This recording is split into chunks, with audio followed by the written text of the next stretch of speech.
तत्व हैं और 5 ज्ञान इंद्रियां, 5 कर्म इंद्रियां और मन और जीव और बुद्धि। इस प्रकार से तन के अंदर है। अगर बुद्धि है तो हमें किसमें लगाना चाहिए? राज्य की वाणी में। हमारा अंतःकरण, हमारे चित्त के अंदर राज श्यामा जी की छवि बसी रहनी चाहिए। हम रोज कहते हैं निस्दिन रहिए प्रेम सो, श्री युगल स्वरूप के चरण निर्मल होना याही सो, और धाम वर्णन। अपने चित्त में किसको बसाना है? राज्य को बसाना है। मन में किसको बसाना है? राज्य को बसाना है।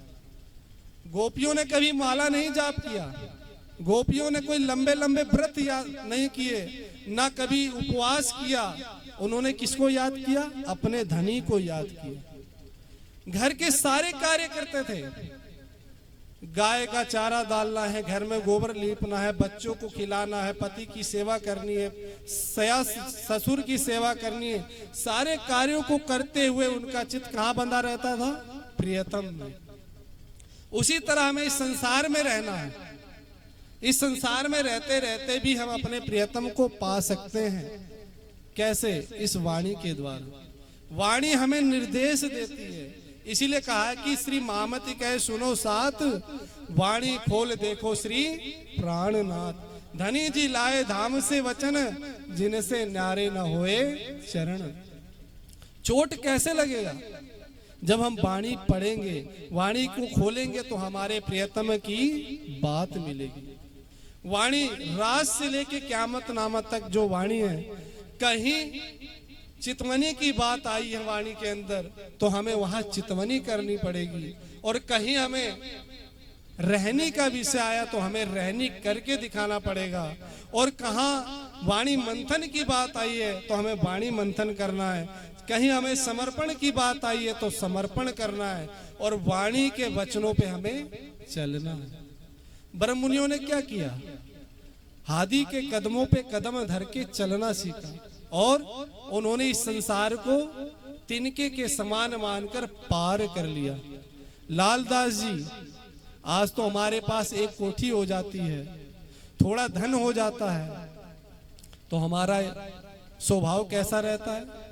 मान प्रतिष्ठा, अहंकार, पद प्रतिष्ठा का अहंकार रहता है कि हमारे जैसा इस संसार में कोई नहीं है। मेरी कोठी के अलावा किसी की कोठी नहीं, मेरे बंगले के अलावा किसी का बंगला नहीं, मेरे रूप के अलावा किसी का रूप नहीं। इसी चीज में फंसकर वो अहंकार में, अंधकार में भूल जाता है कि तू जिस पे अभिमान कर रहा है वो एक दिन छूट जाएगा, क्योंकि संसार की जड़ वस्तु है और सच्ची वस्तु तो अंदर है। और सच्ची वस्तु को हमने परखा नहीं, जाना नहीं। संसार के बाहरी चीज को ही हमने सब कुछ मान लिया, और जो सच्ची वस्तु थी उससे हमने किनारा करके संसार से मोह बांध लिया। 99 जहाज चलते थे लालदास जी के, नौकर चाकर काम करते थे एक इशारे पर, करोड़ों रुपए थे उनके पास।